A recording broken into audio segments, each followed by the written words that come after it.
I feel like social media has created this culture where we share every single thing. Instant gratification feels necessary to share everything as you do it because you always want the sense of, I'm doing well.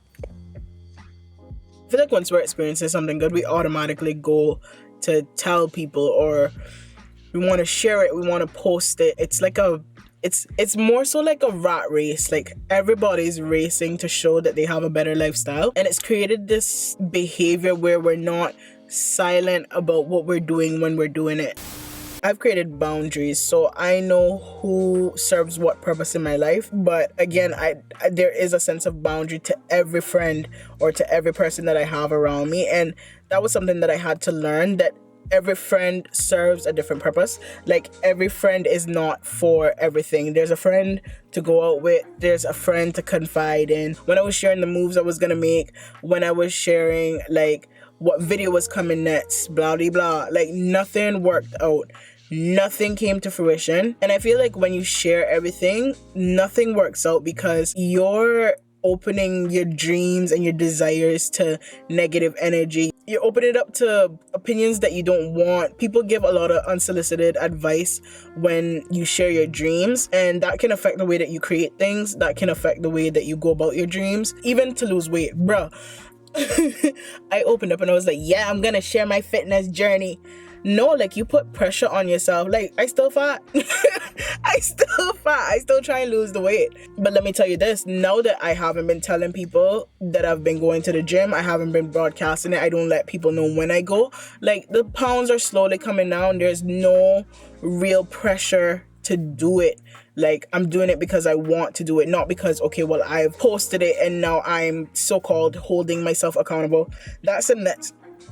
Oh, what's wrong with me? We tend to use this the excuse that we're holding ourselves accountable. We're not holding ourselves accountable to anything. Like, you're just letting people know your plans before you've actually done them. I've just created boundaries in what I'm willing to share, what I'm willing to share with the public. I don't share anything while I'm in the process of it, and I feel like that's the most important part of how to basically move silently. When you share your dreams or like your plans when they're in that baby stage, it's kind of like planting a seed, and you plant a seed and you water it, but then you plant it in an area with weeds. That's basically what you're doing. Like, people are weeds.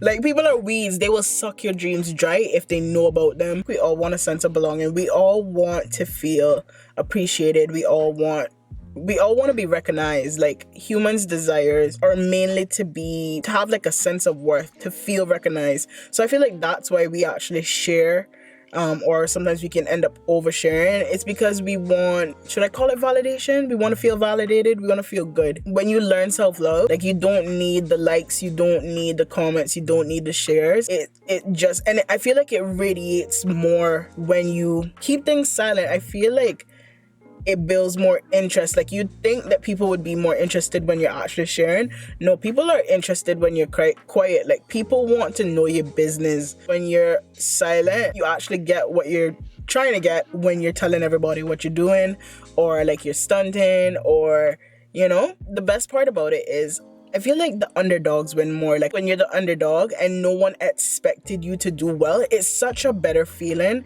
than to announce it and get that like instant gratification. And I think that's why we do it. I think that's why we update everything that we're doing, because we want that instant, like, you're doing well. It's like a temporary boost to your self-esteem. The longer sense of self-boost or self-esteem, boost of self-esteem, is when you don't let anybody know what you do and you end up achieving your goals. It's like, but excuse me, when did you get this? You always hear about these success stories, like someone who started a business in their basement, or somebody who was making YouTube videos for the longest while and their family didn't know that they were doing X, Y, and Z. They kept quiet. They kept silent about their dreams. I feel like if you're silent with the next move of whatever it is your interest is, like, you create room for growth. You create room for that element of surprise, you know? It's a better feeling when no one knows. Just no one knows what it was you were doing, and it blows up. It becomes something amazing. To me, that's a long-term sense of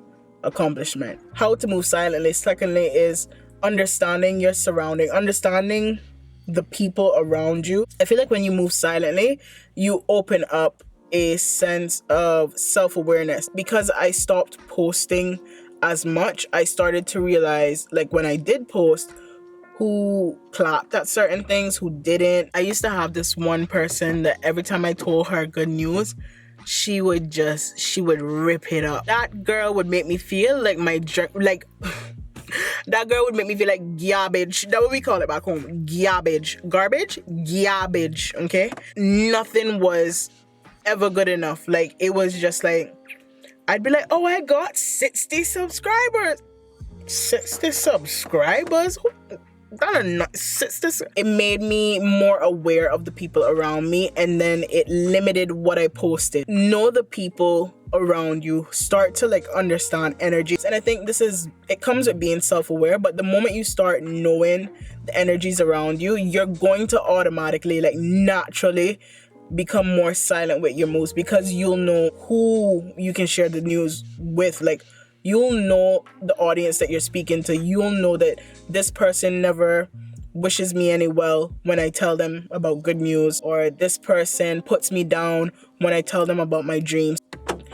I'm sorry, every time I in this car, I lock it up because people. Lastly, I feel like once you understand that being the underdog actually feels better than sharing as you go along, in the long run, it becomes kind of addicting. Coming out as the underdog feels better than the instant gratification you get when you post as you go along. Being that person that achieves something that's unexpected of them, I feel like that's really addicting. Like, I feel like once you understand that, and in order to go through that, you have to practice it. Like, you have to make that first step to say, okay, I'm not gonna post this. I'm not gonna let anybody know. I'm not gonna ask anyone for their opinion today. It's the best feeling. Practice being okay with not getting instant gratification. When people know things about you, they know your weaknesses, they know what triggers you, and they do whatever they can to crush your dreams, because people don't want other people to do better than them in most cases. And I feel like if you're silent about your dreams, you give yourself the opportunity to achieve them. Again, the enemy doesn't know what to hit if you don't tell them what you're doing. Like, if somebody doesn't know what's going on with you, they don't know your weaknesses, they don't know where to target. But yeah, that's it really, mate. Keep creating, shut your mouth, do your thing. I'll see you in the next video. Cheers.